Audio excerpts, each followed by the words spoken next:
You're tuned in to CorbettReport.com, celebrating a decade of alternative media dominance. Happy birthday, Corbett Report.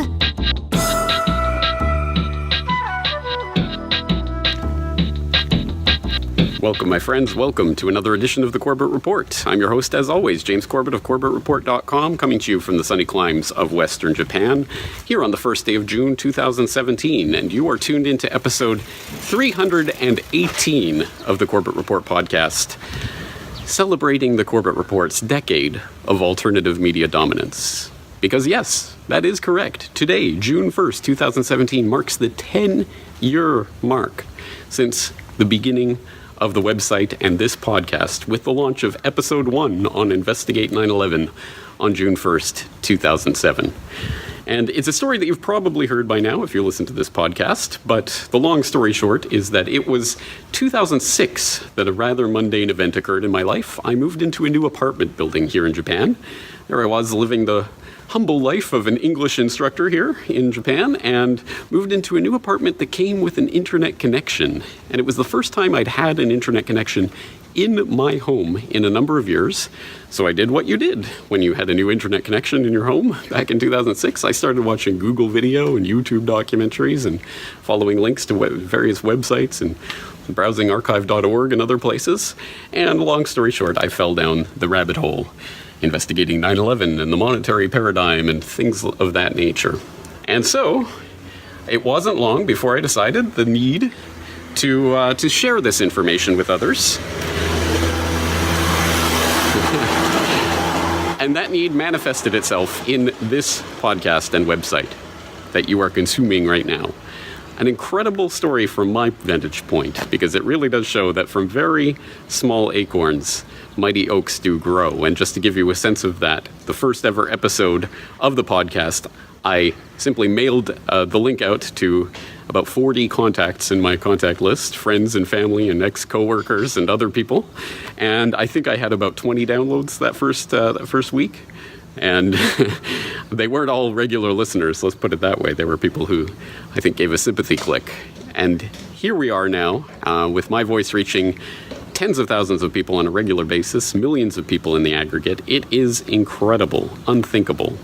And for the benefit of those following along at home in the video, this is that apartment building. This is the building from which the Corbett Report was born. And in fact, I'm pointing right now to the apartment where it all started. That is the place that 10 years ago I launched this podcast.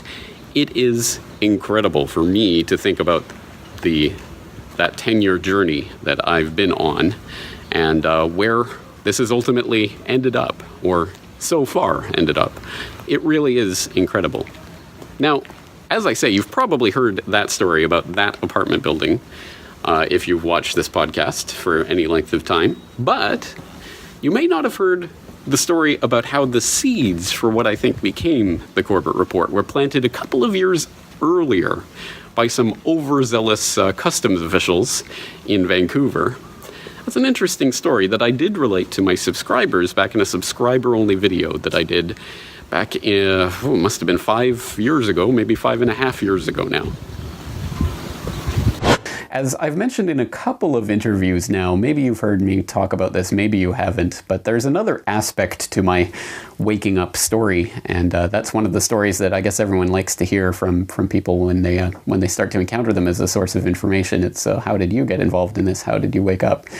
And of course, that's not implying that I'm fully awoken or anything like that. I think we're all in the process of waking up to various layers of the onion, or whatever analogy you want to use.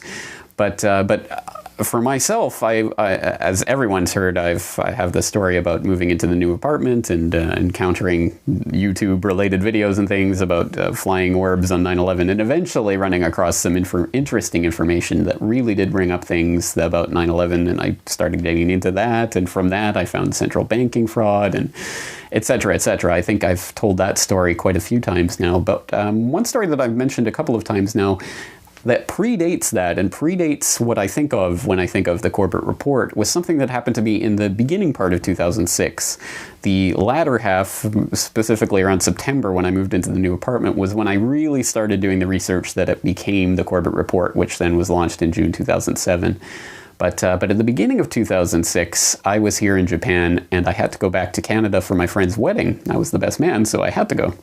And so I went for just a 1-week trip. It's not something I would advise people to do because I was severely jet lagged for that week, we'll say, and basically part of the living dead. But of course, it was great to see my friend's wedding and to be part of that.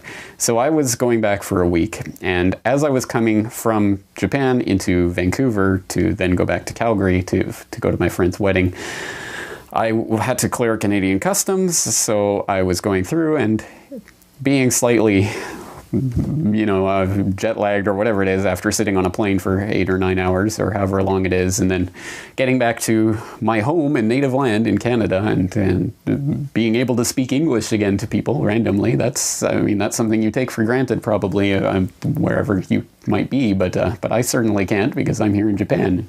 Have to muddle through with my not so great Japanese. But so I was feeling happy or whatever to be back home, and so I made the mistake of joking around with the customs guy, and he asked me what I was doing, and I said I was back to attend my friend's wedding and to watch the Calgary Flames win the Stanley Cup. Ha ha ha.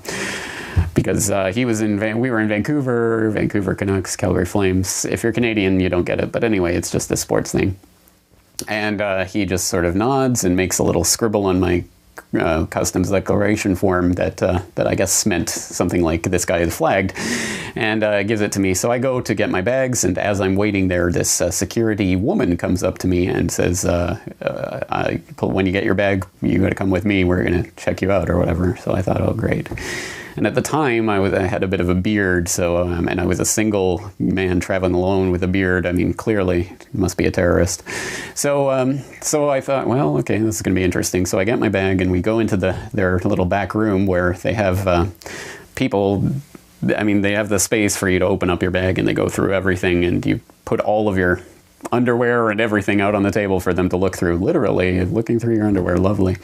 And so this woman was going through my stuff, and it was bizarre. It was a bizarre experience, and not really what I was expecting. I was expecting them to go through all my stuff and find I didn't have any drugs or guns or anything, so, okay, you can go. But it was much, much stranger than that. It was this woman not only taking my stuff out, but going through each item to a bizarre extent where, for example, I was on the plane, I was reading a Chuck Palahniuk novel. He wrote Fight Club. He wrote some other books. I can't remember which one it was.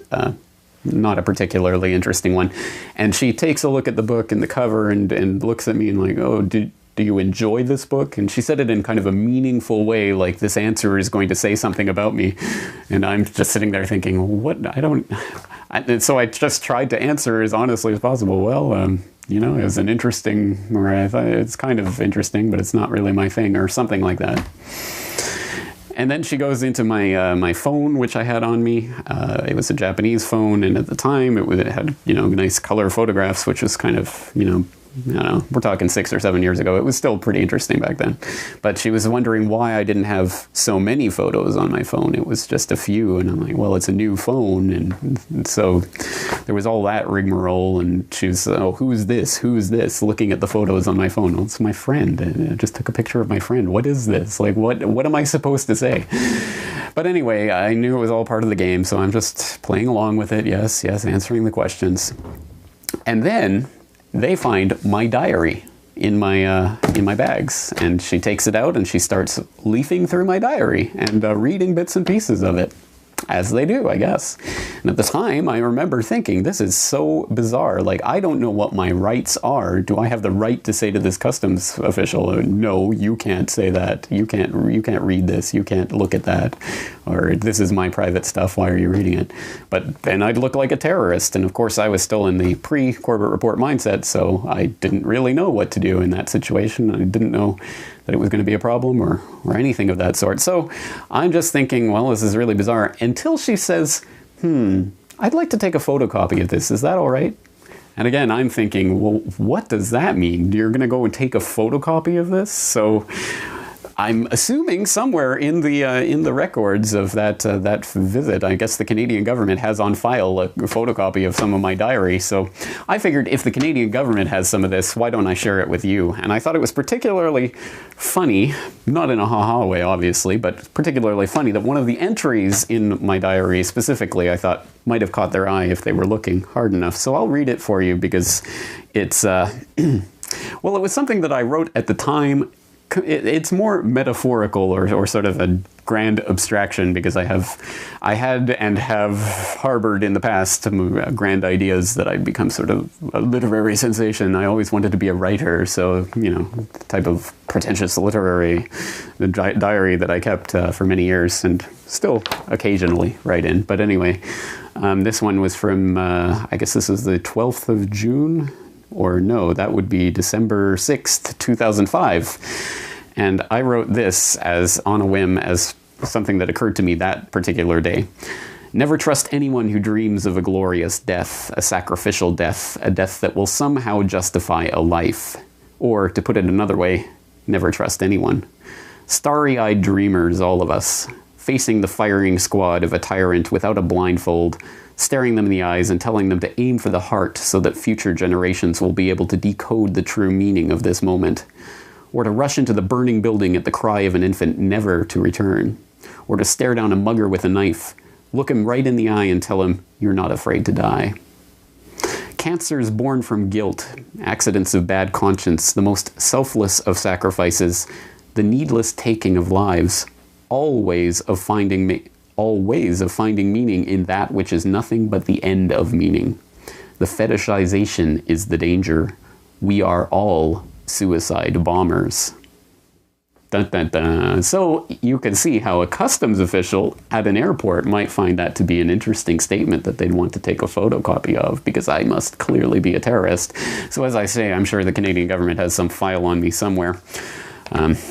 Probably for the Corbett report, if for nothing else, but that must be part of it. So obviously I meant it in more of a literary sense, in that we have all had those daydreams of having some glorious death on some battlefield that will change, human events and make everything a glorious utopia. And if you know my work, which I guess you probably do since you're subscribed, you know that that's not really what I really believe, but I know we've all had those types of thoughts, stray thoughts that have popped into our head. That was my way of kind of making it a literary thing. But there you go. So that was one of the pages that they could have photocopied. I don't know. She took it into some other room and did whatever she did with it. But I thought that was interesting. So when I got back to Japan, I wrote about it in my diary. So I'll share a little bit of that with you. April 24th, 2006. I finally figured out why I write this journal in the second person. It's neither out of self-referential solipsism or egotistical legacy making. It's actually for the customs officers, the ones who stop me because I said I'm a Flames fan and search my bag, flip through Invisible Monsters by Chuck Palahniuk, and ask me with an arched eyebrow whether I like it. The ones who take my diary and driver's license off into their office for 20 minutes. To them, I can only say, here I am, my privatest privacies ripped open for your prying eyes. So what do you see?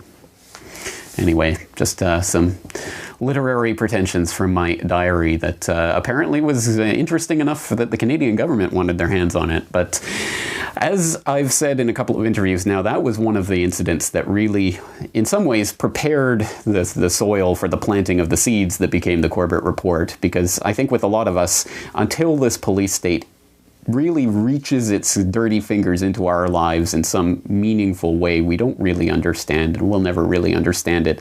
Unfortunately, as human beings, we tend to need that personal touch to make us understand what it is we're facing. And I didn't think about it when I was starting the website, but I think this is actually one of the formative experiences that let me know what was really going on, and know that there's something really, really, really, really wrong with a bunch of people in uniforms and badges who claim to be able to flip through your personal diary and photocopy it and do whatever they want. I mean, that's a very specific point at which you realize this is a police state and that's not cool. Anyway, that's just one of the things that set me along my path. So in the comments of this video, why don't we talk about things that set you on your path? What is it that made you realize what's really going on or really brought it home to you? And is there something in your past that might have planted or fertilized the soil that became the planted seeds that became the sprouting of the information? Because as I say, it might be something that was formative way back in the past.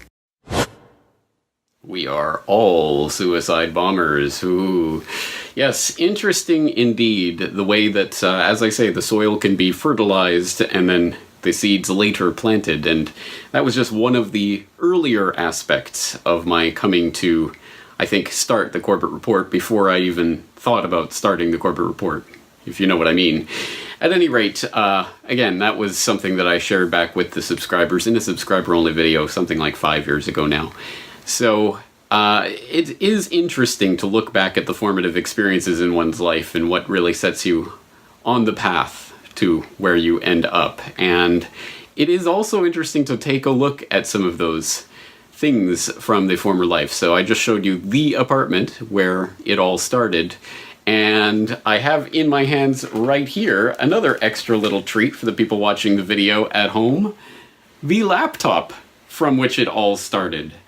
It's ridiculously clunky and heavy to me at this point, and the screen is just such an odd shape and size. It's so 4x3. It's really odd. It just seems odd in every way, and it's only about 14 years old now. I bought this laptop in 2003. And so by the time that I came to start the website in 2007, it was already getting a bit old and a bit beat up, and it wasn't quite working that well, but it worked well enough to put the podcast together and the minimal video editing and stuff that I did for the first year or two of the website. It held up remarkably well, considering it was already old at the time, and considering all I had was this cheap little $20 mic that I literally just went out and bought from the local electronics store. I mean, just everything was kind of seat of the pants and not very methodically thought through. But in retrospect, I'm glad I did it that way, because if I had stopped and planned out everything and made sure everything was perfect before I proceeded, I never would have done all of this. Things like the Corbett Report don't happen if you obsess about every little detail and everything has to be perfect before you can start. No, you just got to start and do it and do it and do it and do it and do it and do it until you get better.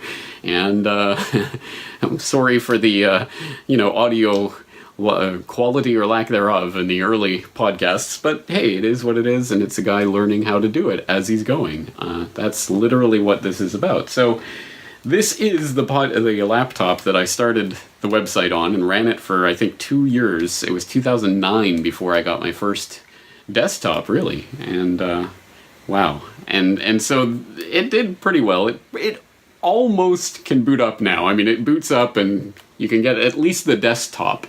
And this was the desktop that I was using back in the early days of the Corbett Report. And for the benefit of those just listening to the audio of this rather than watching the video, it's just a picture. It was apparently, I guess this was like a bus, billboard, bus stop billboard somewhere, or some kind of bus shelter advertisement that somebody, put up, obviously. And it says, on September 11th, ask yourself, when history repeats, do we notice? And it's Hitler's Reichstag and Bush's 9/11. And that, and then that orange background, that shade of orange, when I see that reminds me of the summer of 2007, sitting there in the sweltering summer heat on my floor. Of course, it's Japan. I'm sitting on the floor with this laptop, writing an article or starting, doing a video or whatever. That was where it started, and I have such vivid memories of that first summer and kind of the excitement of starting something new. And I knew what I was doing in the sense that I knew that this was something. I knew that this was something that I cared about, that I was really going to put myself into. And I remember all my friends thinking, what are you doing? You're crazy. Why are you doing this? They thought it was just some fad or something that I was doing. No, this is really something that I'm going to put myself into. And I remember every day to get pumped up to do something, to, write an article or to do a podcast or whatever it was I was doing that day. I would listen to What Would You Do by Paris. I was listening to that song, and that would instantly get me motivated, and I'd start I'd start working. It's just, yeah, I have vivid memories of that time. Very, very interesting to look back on it now. That was where it all started. So, anyway, these memories are not quite so poignant for you as they are for me, but it's fun just to see the technology itself and this hefty, clunky, beat-up old laptop that the Corbett Report started from, which, again, let this be a lesson to anyone out there that you really can do it with whatever you have, whatever crap equipment you have that isn't good enough. If you care about it and if you do it over and over and over, it will become something.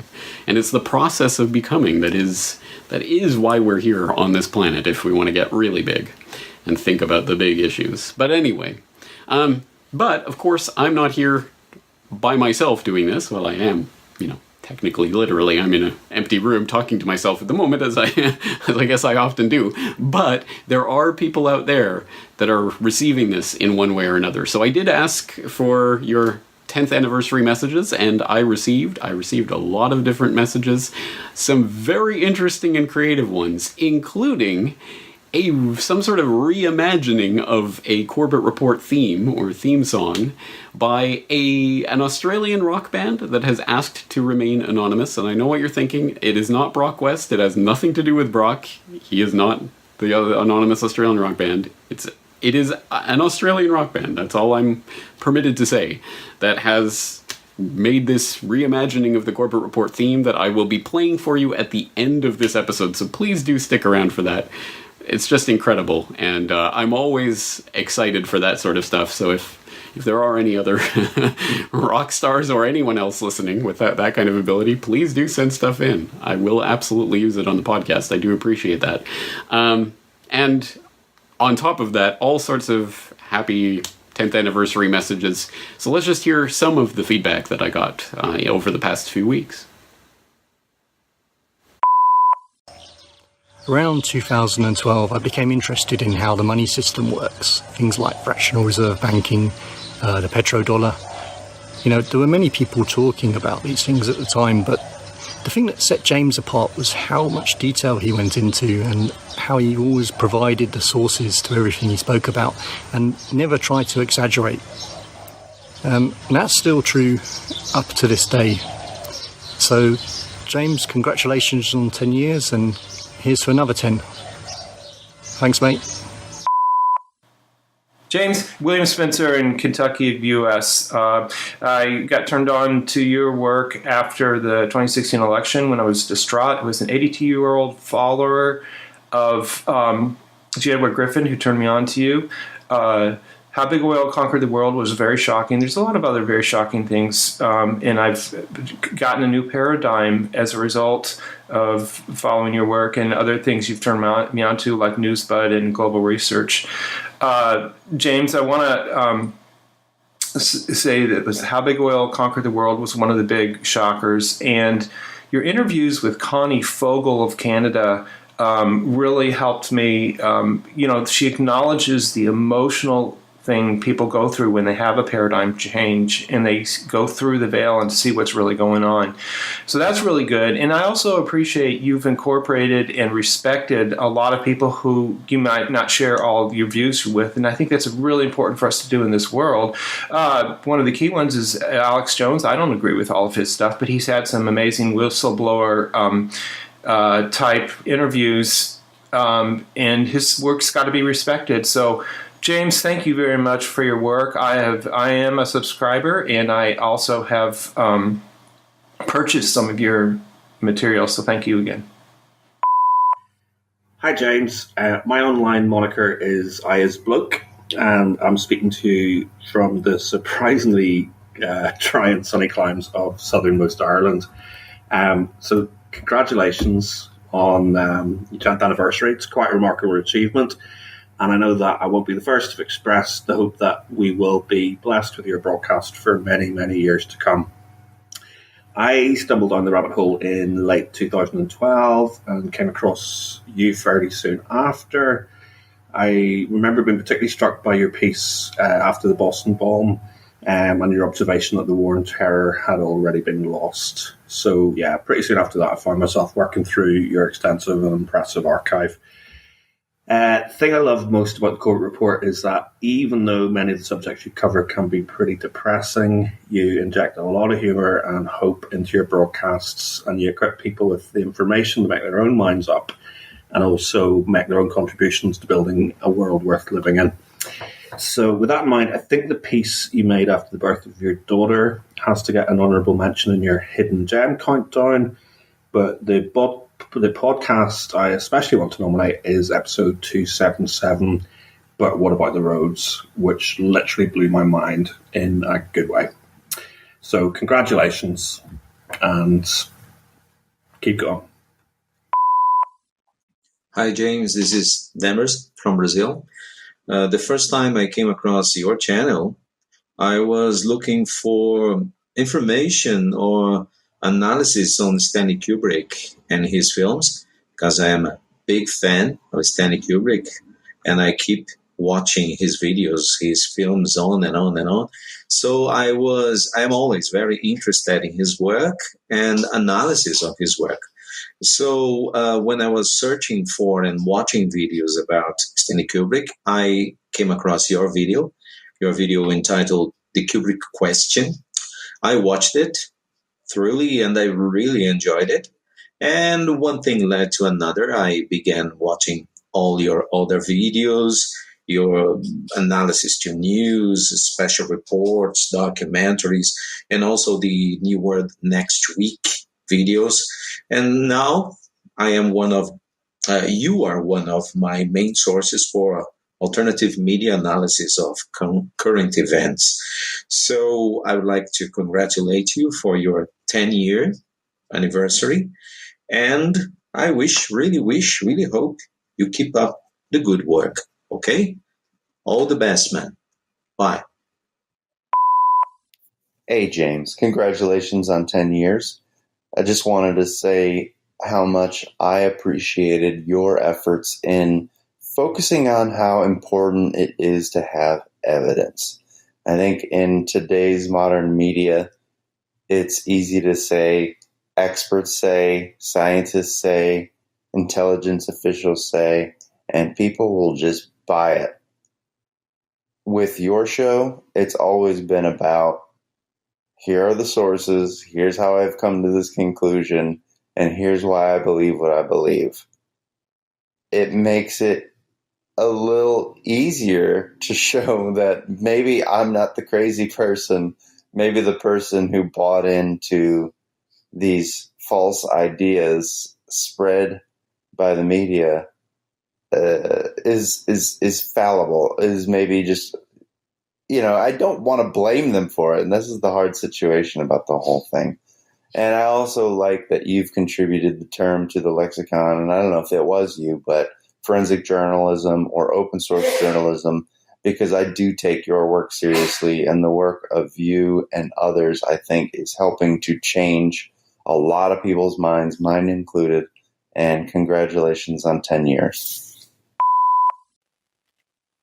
Hey, James, happy birthday, man. What an excellent show. What an excellent person. What an excellent example of what individuals can do. I'm so happy with your work, man. Keep it up. Hopefully there's many more birthdays to go.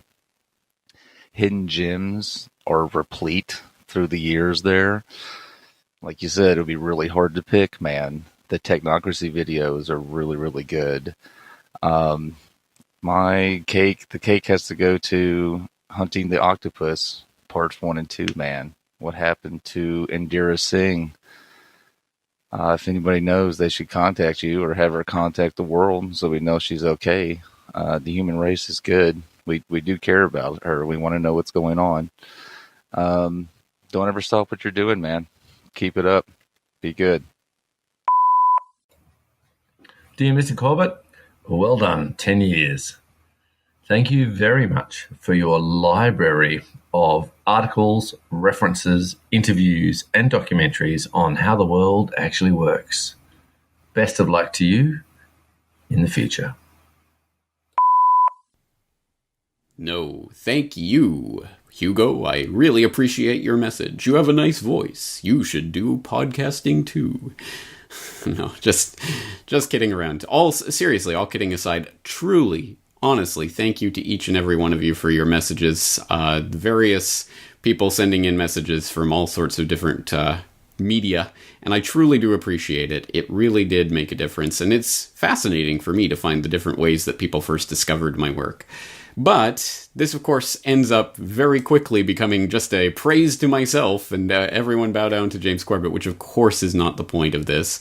Well, I mean, what is the point? One point is that what I've done and what I've constructed is built, of course, on the back of hundreds and thousands and tens of thousands of researchers that have come before and are still here and doing the yeoman's work of digging up and getting this information from all sorts of different sources. And I'm just one guy that's collating information here and there and putting it together and hoping that I can put it in a way that'll make sense to people. But obviously the work that I do is just one little part of a much, much grander thing that's happening between all sorts of people all around the world. So thank you to all the researchers who make this work possible. And speaking of making this work possible, when it comes to the website specifically, the website literally would not be here right now if it were not for the people who subscribe to the website.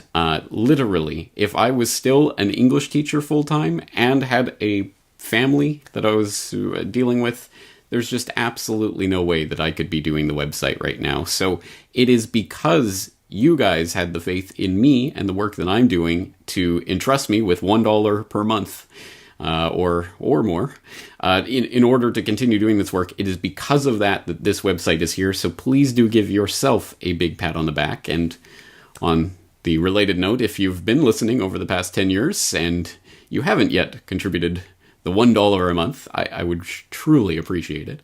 But obviously, again, I couldn't do this work without you guys, and I couldn't do this without the people who've helped me out along the way.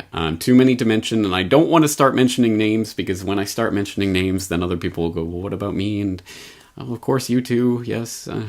I feel like an Oscar speech or something, but I really do have to thank specifically the person who really did make me make that switch from English teaching into podcasting full-time. The person who prompted me across that doorway was Professor Michel Chossudovsky of globalresearch.ca. I first met him in 2009, I want to say, when I was on a trip to Canada. I went to interview him at his home, and it was that a little bit of that interview actually ended up in my Federal Reserve documentary, and we got to talking about making videos and the work that I do. He was quite interested. A couple of years later, 2011, he got in touch with me and said, well, I'm thinking of starting GRTV. Would you like to be the video director for that? And I thought about it for 2.5 seconds and thought, yeah, okay. And that was the prompt that got me to get off of English teaching and get into this full time. So without Professor Chossudovsky, this website might not exist in the form that it does now. And also, of course, to Sibel Edmonds, who back in 2006, when I was first learning about all of this, I was watching documentaries like Kill the Messenger and thinking about what an incredibly brave person Sibel Edmonds is and how much her story is meant in terms of just everything that's gone on in this war of terror. And I interviewed her, I think, again in 2009, 2010, something like that, and then didn't hear from her for another year and a half, something like that, and then got this email out of the blue. I've got this website, boilingfrogspost.com. I've been watching your videos. I think would you like to make a video series for Boiling Frogs Post? Again, I thought for about 2.5 seconds and said, where do I sign up? So again, that was an incredible thing for me. And of course, James Evan Pilato, MediaMonarchy.com. I'm not sure exactly when we first got in touch, 2007, I want to say, maybe latter part of 2007, and then 2008 we interviewed each other a couple of times. We talked about the idea of doing a video series, and then in 2009 we started it up, New World Next Week, almost every single week for the past 8 years now. And as I've said before on air, and I really do mean it, I couldn't think of anyone else that I have ever met online or off, that I could have done such a series with. James M. Pilato shows up every week, willing to do the work and put in the hours, and my hat's off to that incredible diligence with which he does that, and the incredible work he does over at Media Monarchy, helping to keep me informed of all the news stories passing through the 24/7 news cycle. And then, finally, on this list of people that I need to thank, of course, I have to thank video editor Brock West, who really, I mean, again, I'm saying this a lot now, but it's true. Without Brock West, the videos that you're seeing and the videos that are coming on 3 or 4 times a week basis would not be coming. I would be at best able to do a video of me holding an iPhone and talking into the camera. With all the other stuff I'm doing, I just don't have time for video editing. So it was years ago when I first had my well, maybe he emailed me before that point, but I remember he called in on when I had my Corbett Report radio show. I remember specifically because here I am in Japan doing this radio show in the United States, and we have this caller from Australia. Welcome to the age of the internet. And so we talked a couple of times, and then he was out visiting in Japan in the city that I live in, because he had friends that he had met in Australia that lived here, and so he was visiting them. We decided to meet up for lunch. We had a curry. We talked for a couple of hours. That was it. The next year, he did it again. He did another Japanese trip. He came to see me. We spent some more time. And then he came again, and we talked about this idea. Well, would you like to get into this? Maybe you could do some video editing. It would really help out. And he started editing New World Next Week. I taught him everything that I knew on Final Cut Pro in maybe a month or two, and by that point he was already away to the races, and by this point he is absolutely incredible, doing incredible work not only at Corbett Report but also at Newsbud. So he really has absolutely essential to what it is that I do right now, and trust me, it's an incredible amount of work to do video editing. I know, because I did it myself for many years, and it's very tedious. And so hats off to him for not just putting random images and video and things on the screen for you to look at while I'm talking, but actually the right thing at the right time to make it visually interesting and to give you information. That is a skill, and Brock West has it in spades. So thank you, Brock, for all the work that you do. Just incredible. So, all right, let's keep things moving along here. I want to address, as you heard in at least 1 or 2 of those messages earlier, people were talking about the hidden Corbett Report gems. As you may or may not know, I put out a video a couple weeks ago asking people for the 10th anniversary, could you nominate your hidden Corbett Report gem? What little gem in the archives that most people probably don't know about do you think is worth listening to? And tons of responses. So again, thank you to everyone who responded. I specifically asked for Corbett Report members to leave their hidden Corbett Report gem in the comment section of the video, the Hidden Corbett Report gem video, and lots of great, thoughtful responses. Of course, there were a lot of people who were nominating the not-so-hidden gems, I think. The Big Oil documentary, 9/11 A Conspiracy Theory, Century of Enslavement, 9/11 Trillions, 9/11 Suspects. I'm glad to see there were a few people nominating the Timothy McVeigh mini documentary thing. That I put a lot of work into that. I didn't think most people really thought much about it, but I'm glad that it did strike a chord, because I think it's a fascinating story. So lots of great responses in terms of the not-so-hidden gems. Also some great responses of people digging up really hidden gems, really things that most people probably don't know exist in the archives. Right back to the beginning and right forwards to 2016, 2017, all sorts of responses. My interview with Russell Tice and my episode on mind control and just all sorts of stuff. And special hats off to Voltaic Dude and Philomen, who both had really extensive lists of just interview after podcast after video of all sorts of things from the archives. So thank you very much for doing that. Anyone who is interested, who is just getting into the Corbett Report, that might be a good place to direct people to see some of my past work. As I said in my Hidden Corbett Report gem video, choosing a favorite from myself is impossible, because again, it's like choosing children. So I can't possibly say this is the podcast, this is the interview, this is the video. But I do want to bring attention to an interview, which I think is a hidden gem, not the hidden gem again, but a hidden gem from the archives, that I think encapsulates a lot of what I do. It is interview 876, James Corbett Blows the Lid Off of Benghazi Gate, where I was talking to Ed and Ethan of the Ed and Ethan Show about Benghazi Gate, which was in the news at that time. This was an interview from May 2014. And at that time, the Benghazi Gate thing and the hearings and Hillary Clinton and what did she know and all of that was still swirling around. And there was a lot of that in the news, but it was a lot of the left-right kind of political football issue nonsense, distraction from the real story of Benghazi Gate, which, of course, was the story of the gun running that they were doing through Benghazi, that the ambassador was a part of. They were running the guns out from Libya over to Syria so that they could fund the terrorists in Syria, which, and then amazingly, ISIS springs up out of nowhere. Who would have foreseen it? So this was... this was the real story, and this is what I wanted to articulate. So I went on the Ed and Ethan show. They wanted to have me on to talk about Benghazi because I'd been talking about it on my show recently at that time. And so I gave them this half-hour data dump of information, story after story after story. Here's the sources, mainstream sources as well. Hey, even CNN talked about what were the CIA doing on the ground there, and no one will talk. And, the CIA is giving monthly polygraph tests to every single agent who was there on the ground in Benghazi to make sure that they're not spilling the beans about what they were really doing. And look, we have this source and this source and this source talking about the gun running. And I laid it out, I think, in true, good Corbett Report fashion, just fact after fact after fact after fact.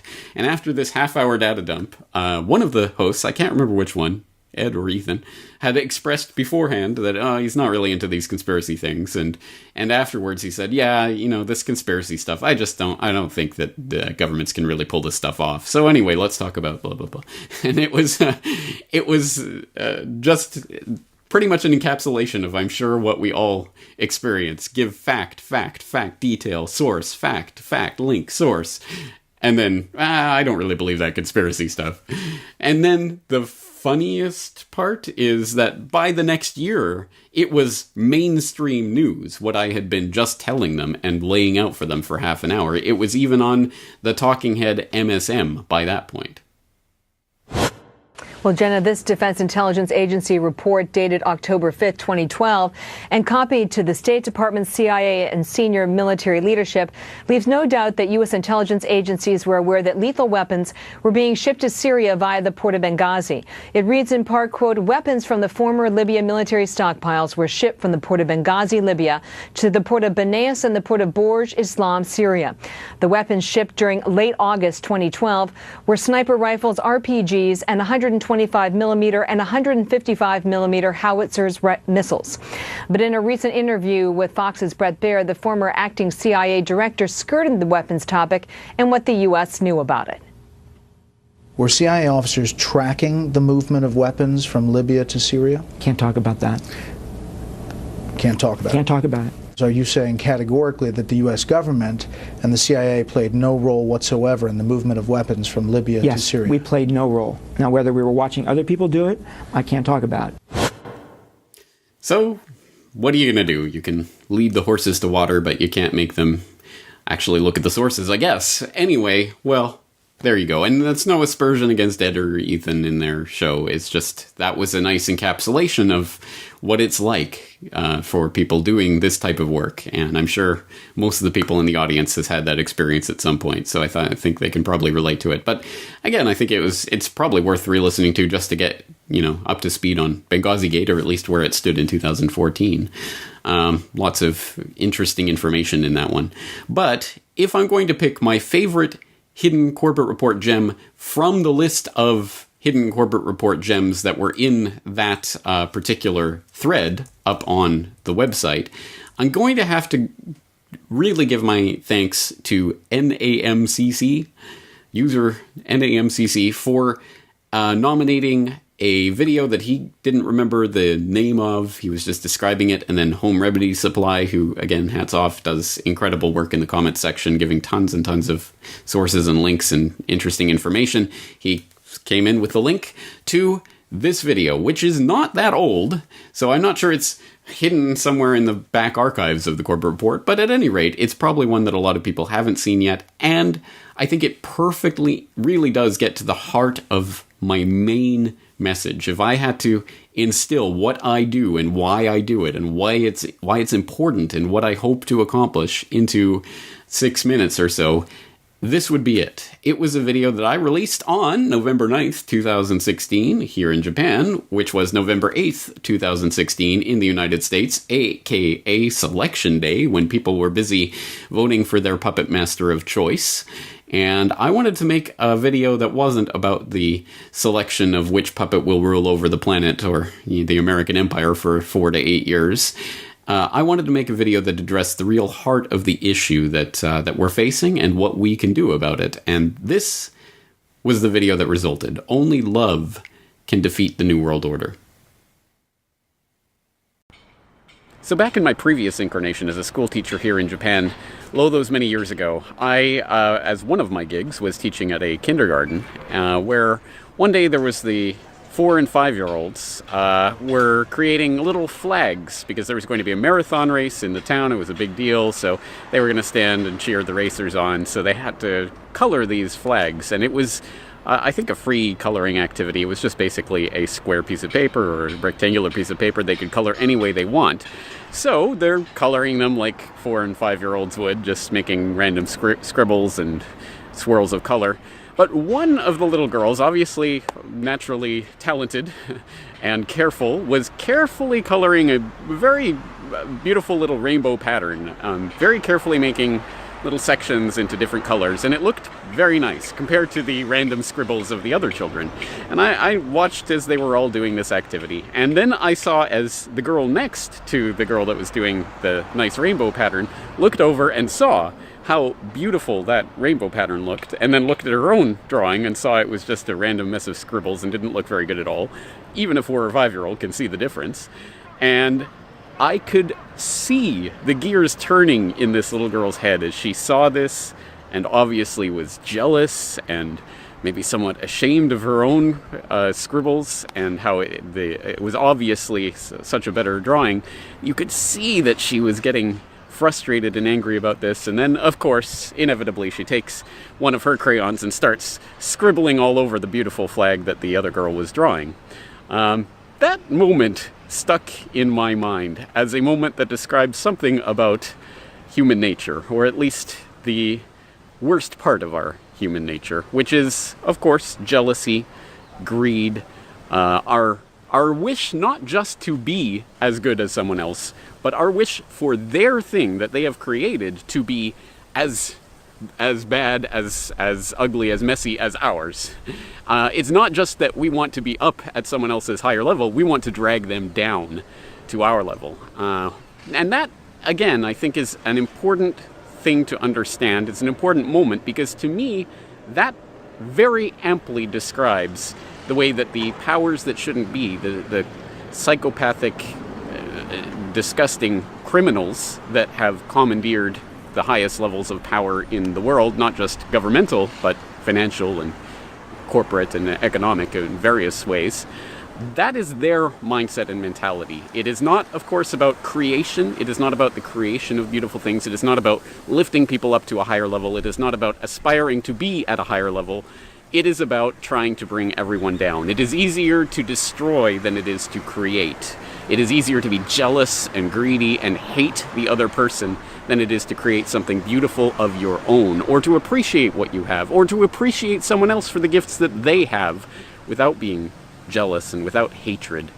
So, unfortunately, because this is a fundamental part of human psychology, it is all too easy to play on that and to get people hating each other by inciting that moment of scribbling on the flag, as it were. And I think that's where we're at. I think it's pretty safe to say that's where we're increasingly at. As I've talked about before, I posed the question the other day and I left it open. If we are being programmed to hate, then how does that look in the online outrage culture, and what are the alternatives? How do we avoid that? So as I record this, it is Tuesday, November 8th, 2016 in the United States. It's currently Wednesday the 9th here in Japan, and the results are still coming in, so I don't know which of the faces of the oligarchy are going to be wearing the mask for the American empire over the next 4 to 8 years, but I do know this, that whatever happens, there is going to be a divided public that hates the other half of the population, and there's going to be a lot of hatred. There's going to be a lot of people pushing those buttons of hatred, and there's going to be a lot of ugly incidents that could occur, but don't have to occur. And that's really my message for you today. The new world order that the psychopathic elite want to create is predicated upon people hating each other, hating those around them, hating those that they disagree with, hating, with just hatred in your heart, because hatred fundamentally puts you in a place where you are reacting to what other people are doing rather than acting. It's the little girl realizing that, oh, she's doing something great, I want to destroy it, rather than focusing on what you yourself are doing, what you can do to better them, what you can even do to appreciate what other people are doing rather than destroying it. These are some big topics, and I know there's going to be a lot of people who don't want to hear it and who can't understand what I'm saying right now, but I think in the long run, whatever happens today, over the next year, over the next 4 to 8 years, over the next 50 years, whatever happens, there will be something on the other end of these times that we're living through. However crazy they may seem right now, there will be a humanity on the other side, and the question is, what kind of humanity do we want on that other side? Do we want a humanity that functions on hatred and division and hating the other and wanting other people to be destroyed and their creations and works destroyed? Or do we want to lift each other up as a society? And that's up to us. That isn't up to whatever political puppets or financial elite or string pullers. You are not powerless people just at the whim and mercy of these big forces. You are an active person who is actively creating your life. And you can choose to create that from a position of love, or you can choose to create that from a position of hate. I know which side I stand on. I stand on the side of love. I hope you'll join me. That's it for this heady edition of the Corbett Report. I'm James Corbett at CorbettReport.com. I hope you'll join me again very soon. That's it.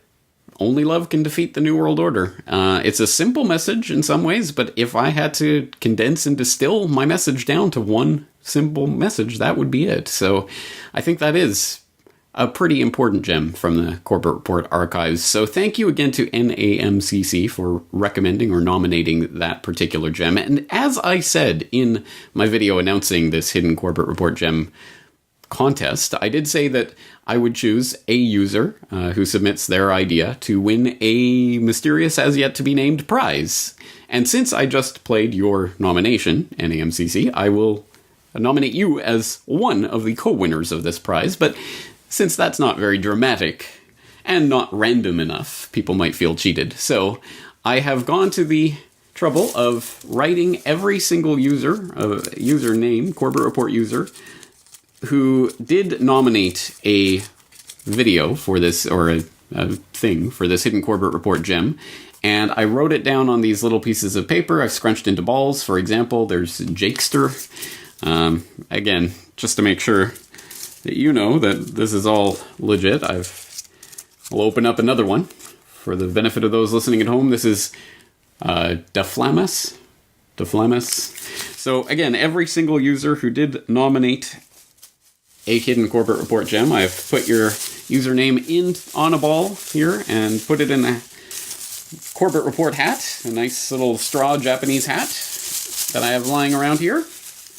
And I will pick out one of these paper balls randomly, and the co-winner of the mysterious prize is I is Bloke. I is Bloke. Thank you very much, I is Bloke, and thank you for your hidden Corbett Report gem nomination. Thank you to everyone who took part in the contest. I really do appreciate it. So, I is Bloke and NAMCC are going to be receiving a prize. The question, of course, what prize? Well, this is the 10th anniversary edition of the Corbett Report. 10 years of work, an incredible amount of work, thousands and thousands of hours of audio and video and hundreds of articles. Just an incredible amount of work. How can you possibly encapsulate all of that work? Well, like this.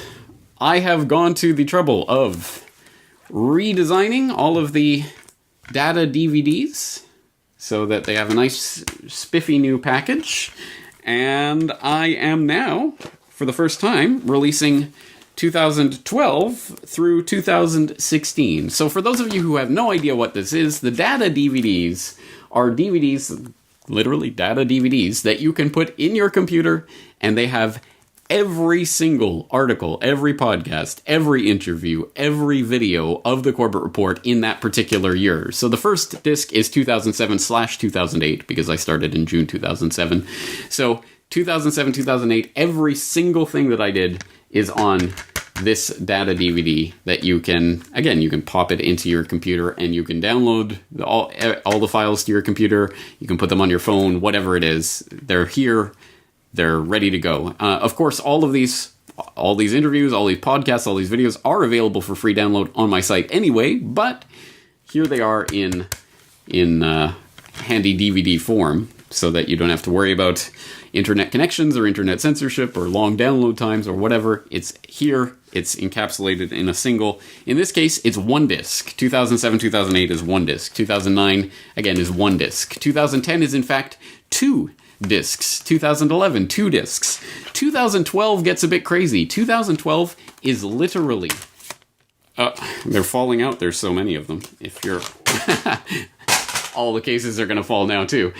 Literally 5 discs of information. And these are not ordinary... Again, these are not ordinary DVDs that you play in your video DVD player. These are data DVDs with 8.5 gigabytes of information per disc. So 5 discs, that's, 40 plus gigabytes of information, data, video files, audio files, articles. I mean, it's incredible the amount of information that's on here. So, NAMCC and I as Bloke, you are both going to receive a complete set of data DVDs. Everything from 2007 all the way up to and through 2016, which is obviously as far as they go at the moment. So, literally every single thing that I've ever done for the website for that 9-year period is going to be on these DVDs, and I'm sending them to those 2 Corbett Report users. Thank you for your participation. For everyone else, I truly do hope that you will get these DVDs. If you do like the work and do want to support the work and want to have the work for yourself so that you can download and copy and spread out to other people, of course, I encourage you to make copies of this information. Copy the DVDs or 5 individual files that you like, whatever it is. Whatever your hidden Corbett Report gem is, as long as it's pre-2017, it is on one of these data DVDs somewhere. So the Big Oil documentary, or Century of Enslavement, or 9/11 Trillions, or 9/11 Conspiracy Theory, or absolutely everything is on the appropriate year. So it's just a question of finding out which year it is. Now these, of course, are all available for purchase from the website, and here's how it works. The data DVDs, again, 8.5 gigabytes per disc, and most of these are multiple discs, so an incredible amount of information. These are available for $50 per set. So the 2012, for example, 5 discs, $50. The 2011, $50. The 2013, $50. And that includes shipping and handling absolutely anywhere in the world. So, in order to purchase your copy, please go to corbettreport.com/support/shop. The link will be in the show notes if you need it, and you can go there and purchase your copy of the DVDs. So, again, that's the data DVD set. Literally everything that I've done up on the website up until 2017 is on these DVDs collectively. And each year's set is available for purchase. And once again, this work really couldn't continue without your ongoing support, both your DVD purchases and your subscriptions. I really do need and do appreciate that support. So once again, thank you to all of you for making this past 10 years possible. I have to pinch myself to remind myself this isn't some dream that I'm living, that I am literally doing this work that I am so passionate about for a living on a day-to-day basis.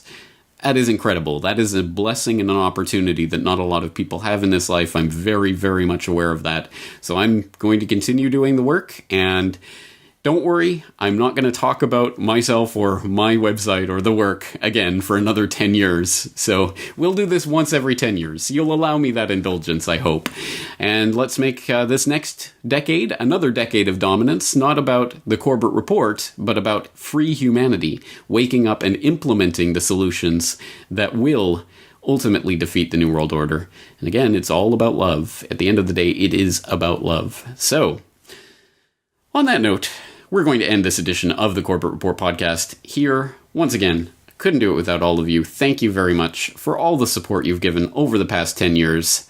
And now back to your regularly scheduled programming. Well, at any rate, now back to the Corbett Report's regular work. Thank you again for tuning in.